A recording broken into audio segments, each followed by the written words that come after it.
بسم الله الرحمن الرحيم.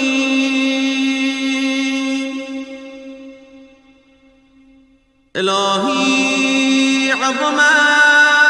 البلاء وبرح الخفاء وانكشف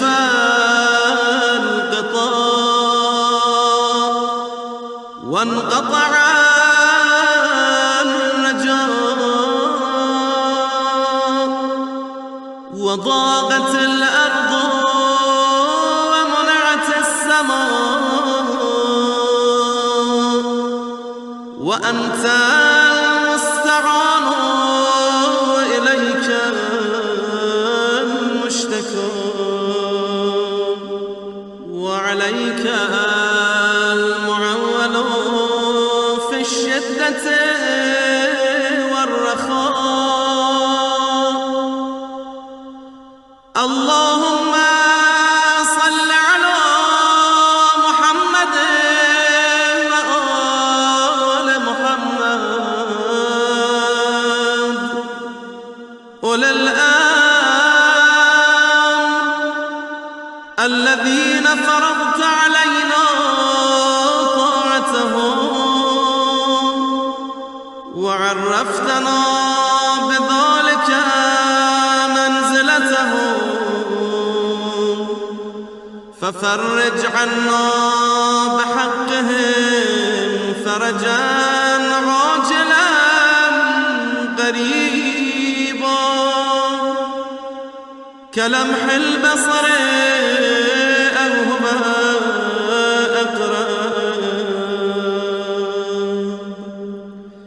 يا محمد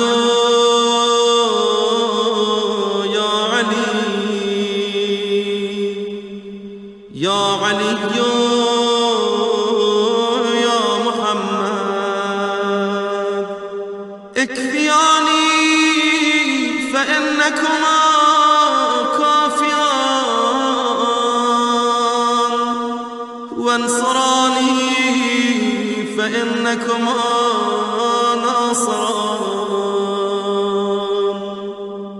يا مولانا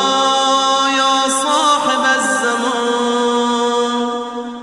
الغوث الغوث الغوث أدركني أدركني أدركني الساعة الساعة الساعة العجال العجال العجال يا أرحم